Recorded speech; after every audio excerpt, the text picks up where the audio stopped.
안녕하세요. 오늘은 지난 시간에 실증주의에 이어서 협약주의를 알아보도록 하겠습니다.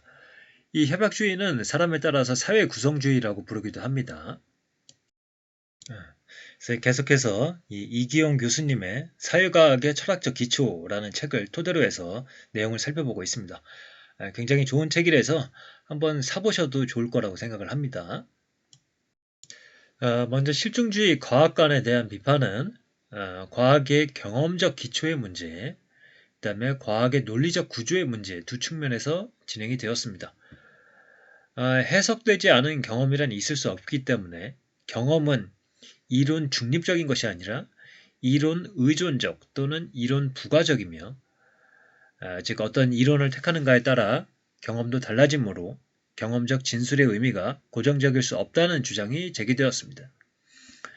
또한 이론으로부터 시험 가능한 결과를 이끌어내기 위해서는 그 이론의 부가적인 가정들을 덧붙여야 하는데 이 부가적인 가정들의 조절에 의해서 심판 자체가 영향을 받는다.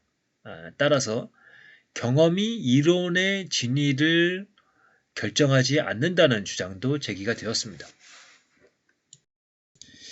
그래서 이제 내용을 좀 자세히 살펴보면 이제 경험의 이론 의존성이라고 하는데요. 경험적 사실은 외부 세계가 인간의 감각기관에 주는 것이 아니라 인간이 발견하고 조합하고 만드는 것이다. 과학적 관찰에는 이른바 사실을 직접 바라보는 것 이상의 것이 담겨 있다. 우리는 대상을 그냥 보는 것이 아니라 무엇으로 본다. 대상을 볼 때 얻는 주관적 경험은 망막에 맺힌 상이 아니라 관찰자의 경험, 지식, 기대, 문화적 배경, 그리고 관찰 당시의 내적 상태에 의해 결정이 된다. 특히 과학에서 지각 경험에 영향을 미치는 것은 관찰자가 이미 인지하고 있는 이론이다. 예컨대 해가 뜬다는 경험이 지구가 태양을 중심으로 운동하는 것을 지지하는 경험이 되는 것은 지동설이라는 배경 이론에 의해서 결정된 것이다. 경험에서는 정보와 해석을 구분할 수 없다고 설명하고 있습니다. 모든 경험은 이론 의존적이며 이론적 틀이 바뀌면 그 틀 안에서 정립된 경험의 대용도 달라진다. 이론과 경험적 증거가 상충할 때 이론보다 증거가 더 믿을만한 것이며 인식적으로 특권을 가진다고 주장할 근거는 없다. 이론들을 평가할 수 있는 중립적 관점은 존재하지 않는다. 그러므로 정당화의 맥락이라는 것은 허상이다. 과학적 지식의 확고한 경험적 기초는 없다. 그래서 이제 토끼를 계속 보고 있었던 사람, 토끼를 생각하고 있었던 사람은 이 그림을 봤을 때 토끼로 볼 수도 있겠죠. 네. 오리에 대한 생각을 하고 있었거나 오리에 대한 만화를 봤던 사람들, 그런 사람들은 이거를 오리라고 이제 보기가 쉬울 겁니다. 그 다음에 이론의 경험적 미결정성이라고 하는데요. 실증주의 과학과는 이론이나 가설에서 예측을 연역하고 이 예측과 경험적 증거가 일치하는지 여부로 가설을 시험하는 것이 과학적 방법이라고 주장한다. 그러나 실제 가설 시험에서 상황은 그렇게 간단하지 않다. 단일한 이론이나 가설에서 곧바로 경험적 증거를 연역할 수는 없다. 과학적 가설에서 실험 예측을 연역하기 위해서는 배경 조건들, 도구들의 신뢰성, 체계의 초기 조건들 등에 관한 다른 가정, 즉 보조 가정들이나 배경 이론들을 결합해야 한다. 일찍이 듀앙은 경험적 시험은 독립된 하나의 이론이나 가설이 아니라 여러 이론의 전체 체계를 판결하는 것이라고 지적했다. 예측과 경험적 증거가 일치하지 않더라도 논리적 법칙에 따라 이론이나 가설을 기각할 수는 없다. 하지만 보조 가설들 가운데 어느 것이 거짓일 수는 있다. 더 나아가 예측과 경험적 증거와 상충할 때 가설을 기각하는 것이 아니라 증거에 맞게 가설을 수정함으로써, 즉 결론에 맞춰 전제들을 수정함으로써 논리적 규칙 자체를 벗어나는 접근 방식도 가능하다. 체계 내의 어떤 다른 곳에서 충분히 과감한 수정을 가한다면 어떤 진술이라도 참이라고 주장할 수 있다.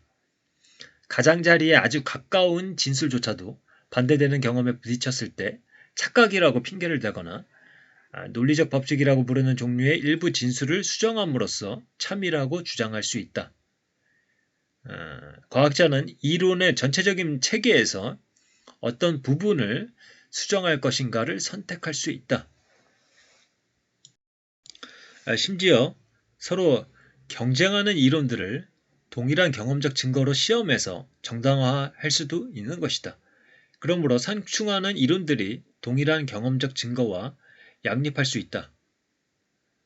이론적 진술을 경험적 진술로 환원하여 정당화한다는 실증주의의 주장은 실현 불가능한 것이다.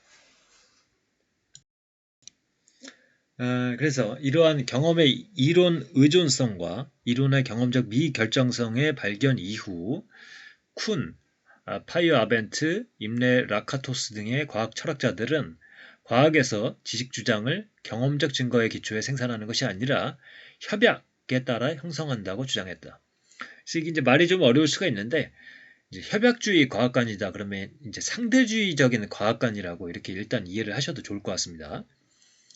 과학이 사회적 역사적으로 위치지어진 실행자들이 수행하는 사회적 실천이자 일련의 협약을 특징한다고 이해하는 점에서 이 여러 학자들이 일치를 하고요. 그러므로 이들의 견해는 협약주의적 과학관이라고 부를 수 있다. 그러니까 어떤 차이점들은 있지만은 공통적으로 이제 협약이라는 것을 공통점으로 갖고 있고 그렇기 때문에 협약주의적 과학관이라고 부르겠다. 이들은 과학이론의 경험적 요소와 개념적 요소들이 늘 과학자들에 의해 만들어지는 과정 속에 있다는 사실과 단순하고 논리적인 규칙이 이론의 적합성이나 타당성을 보증할 수 없으며 과학적 결정을 지배할 수 없다는 사실을 지적했다. 그 다음에 이 협약주의뿐만 아니라 과학 철학 전체를 통틀어서 가장 유명한 학자 중에 하나인 토마스 쿤을 알아보도록 하겠습니다. 쿤은 과학의 탐구를 경험에 직접 근거하는 것이 아니라 패러다임에 따라 수행하는 작업으로 규정한다. 패러다임의 기준을 따르는 과학 활동을 정상과학이라고 부릅니다. 과학자들은 패러다임이 개념을 제공하지 않는 한 이 현상을 인지하기는 어렵습니다. 그래서 이 패러다임과 같은 것은 인식 자체의 필수 조건이라고 이야기를 합니다. 과학자들은 개별 경험을 패러다임의 틀 안에서 만족스럽게 설명할 수 없더라도 패러다임을 폐기하는 것이 아니라 그것들을 패러다임 안에 포함시키고자 노력한다. 그래서 그 정상과학의 틀 내에서 어떤 문제들을 이제 풀이하는 그런 활동에 몰입을 하게 되는데요. 이 문제풀이의 실패는 패러다임의 실패가 아니라 과학자의 실패로 간주되고 이 패러다임에 오류가 있다는 주장은 이단적 활동으로 해석될 수도 있다. 과학 공동체가 패러다임을 따르는 방식은 신념에 따르는 행위와 유사하다. 그러므로 과학은 객관적 진리의 총체가 아니라 패러다임의 이론적 가정과 규칙에 따라 수행하는 문제풀이 활동이라고 할 수 있다. 정상과학이 지속되는 기간까지 과학자들은 패러다임의 기본적인 원리에 의문을 제기하지 않고 규칙적으로 작업을 수행한다는 뜻에서 일상적인 대부분의 과학 활동은 보수적인 작업이다. 그래서 이제 기존의 패러다임 내에서 작업을 하다가 기존의 패러다임 안에서 해결할 수 없는 문제들, 즉 변이들이 이제 발생을 하게 되고 이 변이들에 대해서 처음에는 이제 외면하고 무시를 하겠지만 그 변이들이 누적돼서 일정한 단계에 이르면 일부의 과학자들이 패러다임을 의심하는 위기가 도래한다. 경쟁하는 주장들의 확산, 아무 일이라도 시도하려는 의지, 명백한 불만의 표현, 철학의 호소, 그리고 기본적인 것들에 관한 논쟁의 호소, 이 모든 것들은 정상과학의 연구에서 예외과학의 연구로 이행하는 징후이다. 변이에 의해서 제기된 새로운 문제들을 풀 수 있고 낡은 패러다임이 풀었던 문제들을 다룰 수 있는 새로운 패러다임이 기존의 패러다임을 대신하여 제한될 수 있다. 새로운 패러다임으로 이동하는 과정은 종교적 개종과 유사하게 단절적이고 혁명적이다. 그러나 이 과학 공동체의 늙은 파수꾼이 그러니까 이제 늙은 과학자들이 사라지고 젊은 과학자들이 나와야 이 과학혁명이 진행될 수 있다라고 이야기를 하고 있습니다. 그렇기 때문에 혁명은 느리게 일어난다. 그래서 우리가 지금 계속 알아보고 있는 내용이 그런 거잖아요. 과학 철학에서 바라보고 있는 과학이 지식을 어떻게 다루는가, 그들이 지식의 특성을 어떻게 생각을 하고 있고, 그 다음에 어떠한 방법론을 사용하고 있는가, 그런 연구들, 그런 공부들이 결국에는 사회과학의 연구 방법론에도 영향을 미치기 때문에 지금 저희가 이런 것을 알아보고 있는데요. 역시 이제 토마스 쿤의 그 이론들, 그리고 개념들은 이제 사회과학에서도 직접적으로도 인용이 되기도 하고, 여러 가지로 비유적으로, 혹은 어떤 상징적으로 이제 인용이 되기도 합니다. 그래서 이제 데이비드 드레몬의 역발상 투자라는 책이 있는데요. 이 책에서도 이제 토마스 쿤의 개념을 가져와서 이제 자신의 주장을 이어가고 있습니다. 이제 간단하게 소개를 드리자면은 효율적 시장이라는 패러다임을 확장하는데 수용된 도구는 베타와 현대 포트폴리오 이론이었다. 만약 검은 백조를 발견하면 효율적 시장 가설의 경우처럼 이론 안에서 검은 백조라는 이상치를 설명하려고 노력한다. 패러다임 전환기에는 온통 신경이 곤두서고 험한 말이 오간다. 효율적 시장 가설이 아직도 이렇게 많은 추종자를 거느리는 이유에 대해 쿤은 핵심을 찌르고 있다. 과학자들은 낡은 패러다임이 해결하지 못한 문제 대부분을 해결해줄 더 강력한 패러다임을 손에 쥐지 않는 한 아무리 비판이 거세도 기존의 패러다임을 결코 버리지 않는다. 자본자산 가격 결정 모형의 논리가 무너지자 효율적 시장을 주창한 원로들은 새로운 위험 측정법이 무대 뒤에서 꿋꿋하게 대기하고 있으며 아직 발견되지 않은 측정법도 있다고 주장했다. 그다음에 아래는 이제 제가 예전에 어떤 원고에서 썼던 내용인데요. 그냥 참고 삼아서 말씀을 드립니다. 투자를 할 때 미리 결론을 내리고 근거가 될 만한 데이터, 자료를 찾는 경우는 흔하게 볼 수 있다. 데이터 분석을 통해서 우리는 돌아가는 사정을 해석한다고 생각하지만 알고 보면 이미 결론을 내려놓고 데이터 분석을 하고 있는 것이다. 어떤 의도와 분리된 객관적인 분석은 쉽지 않아 보인다. 그것은 푸코의 설명대로 어떤 언어체계 내에서 허락된 이야기들만 나불나불 되는 것일 수도 있고 토마스 쿤의 이야기대로 한 패러다임 안에서 정상과학을 연구하는 모습일 수도 있다. 집권하고 나서 정당화하는 것이다. 다시 책의 내용으로 돌아가세요. 과학 지식이 객관적 기초를 결여한 것이라면 그 지식은 결국 연구자들의 주관적 믿음 체계일 뿐이며 상이한 믿음 체계들로서의 과학 지식들 사이에서 선택을 정당화할 수 있는 심판자는 존재하지 않는다. 과학적 지식의 합리성에 대한 주장은 명백히 포기해야 하며 대안적인 이론들 사이에서 선택은 기호의 문제거나 신념의 자의적인 비약의 문제라고 보는 상대주의 견해가 그 자리를 대신하게 되었다. 쿤에 따르면 관련 공동체의 승인보다 더 높은 기준은 없다. 과학 지식은 믿음 체계를 공유하는 과학 공동체의 협약일 뿐이며 이론의 적절성은 늘 과학 공동체 성원들의 그 이론을 다른 이론들과 비교하는 것에 의한 판단에 따라 결정된다. 뉴턴 역학에서 아인슈타인의 상대성 이론으로의 패러다임 전환에서 볼 수 있는 것처럼 경쟁하는 이론들은 그들이 공동으로 사용하는 질량, 시간 등과 같은 용어가 있는 경우에도 그 용어를 전혀 다르게 정의한다. 이러한 의미 변천의 결과 경쟁하는 이론의 옹호자들 사이의 대화는 서로 엇갈리게 된다. 그러므로 경쟁하는 이론은 공약 불가능하다. 물론 이런 상대주의의 입장은 과학 지식에 대한 통념적인 믿음, 그리고 과학 지식의 엄청난 성공과 기술 공학 응용의 많은 성과를 고려할 때 받아들일 수 없는 기결이었습니다.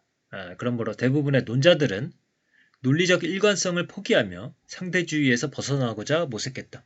그래서 토마스 쿤, 그리고 책의 내용을 제가 따로 소개하지는 않았지만 파이어 아벤트 라카토스 같은 학자들도 본인들은 상대주의자가 아니라고 주장을 하기도 합니다. 그럼에도 불구하고 이러한 협약주의의 과학과는 그 주창자들의 의도와는 관계없이 많은 경우 상대주의적 주장의 근거가 되고 있다. 이른바 포스트 모더니즘 사조에서는 이런 경향이 특히 뚜렷하게 나타난다. 그래서 이제 포스트 모더니즘의 학자들이 사실은 이 협약주의 과학관을 받아들여서 자신의 주장을 전개하고는 했죠. 예컨대 리오타르는 과학 지식이 여러 형태의 지식들 가운데 하나일 뿐 인식적으로 더 우월한 것이 아니며 또한 자립적인 것이 아니라 정당화가 필요한 지식 형태라고 규정한다. 이런 내용이 있습니다. 그래서 이제 토마스 쿤을 좀 자세히 설명을 드렸고, 또 한 명의 학자로 이제 리처드 로티라는 이제 실용주의 철학의 거두 중에 한 명이죠. 이제 돌아가신 분이고요. 리처드 로티는 한번 살펴보도록 하겠습니다. 리처드 로티는 자신을 쿤의 실용주의적 친구로, 그리고 자신의 실용주의를 좌파 쿤주의라고 부르기도 합니다. 우리가 아리스토텔레스보다 뉴턴이 더 낫다고 여기는 것은 뉴턴의 말이 실제에 더 잘 맞아떨어지기 때문이 아니라 우리가 실제에 더욱 잘 대처할 수 있는 능력을 부여했기 때문이다. 그러므로 과학을 종교나 정치와 구별해주는 것은 없다. 시인과 정치 사상가들이 세계에 대해서 상이한 목적에서 상이한 서술을 고안하는 것과 똑같이 위대한 과학자들은 세계에 대한 서술을 고안한다. 그러나 어떤 의미에서도 이러한 서술들 중에서 어느 하나가 세계 그 자체가 존재하는 방식에 대한 정확한 재현은 아니다. 이 리처드 로티가 보기에 과학은 객관적인 지식의 탐구가 아니라 과학자 공동체가 공통적으로 인정한 합의일 뿐입니다. 여기서 로티는 과학에 대한 도구주의적 견해로 나아갑니다. 과학은 자연을 반영하는 거울이 아니라 자연에 대처하기 위한 작업 도식일 뿐이다.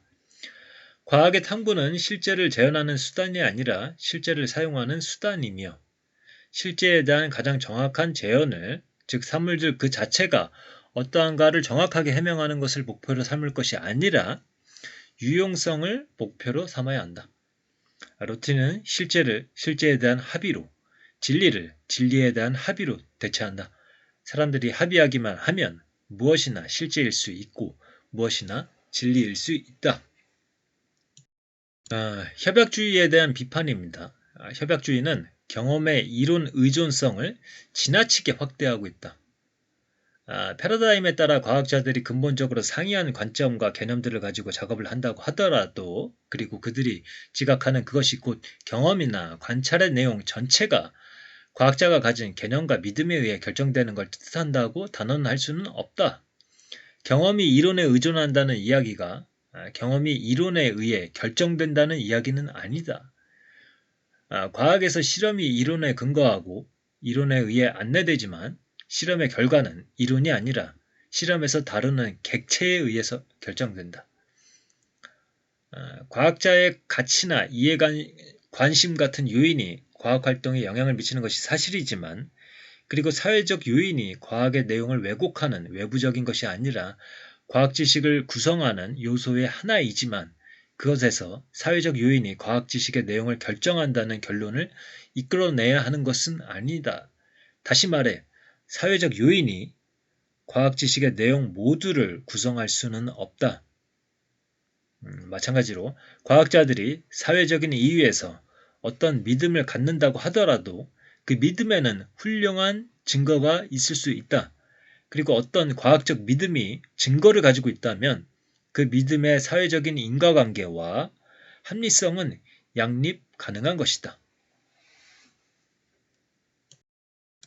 어떤 객체에 대한 지식체들이 완전히 공약 불가능하고 의사소통 불가능하다면 그 지식체들이 상이한다거나 대립한다거나 갈등한다고 이야기할 수도 없을 것이다.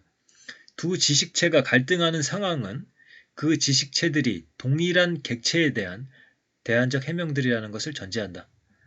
한 지식체가 그 자체의 서술에 의해 중요한 현상들을 다른 지식체가 설명할 수 있는 것보다 더 많이 설명할 수 있다면 과학이론 선택의 합리적 기준이 될 수가 있는 거죠. 그래서 예컨대 천체와 지구의 움직임을 설명하는 천동설과 지동설을 놓고 단순히 그것들이 서로 다를 뿐이라고 그렇게 이야기를 할 수는 없죠. 그것이 역사 속에서 우연히 또는 자의적으로 대체되었다고 파악하는 것은 타당하지 않다. 그래서 이러한 협약주의 과학 간의 기여는 무엇보다 과학도 사회문화적, 정치경제적 맥락 속에서 진행되는 사회적 활동의 하나라는 점을 밝힘으로써 과학에 대한 맹신을 해체한 데에서 찾을 수가 있습니다. 그러나 한편으로는 이러한 협약주의 과학 간의 통찰을 수용하면서도 상대주의에 빠지지 않는 길을 찾아야 하는 것이 이제 숙제가 되겠죠. 그래서 이 제3의 길에 대해서 다음 시간에 살펴보도록 하겠습니다. 오늘은 이것으로 마치도록 하겠습니다. 감사합니다.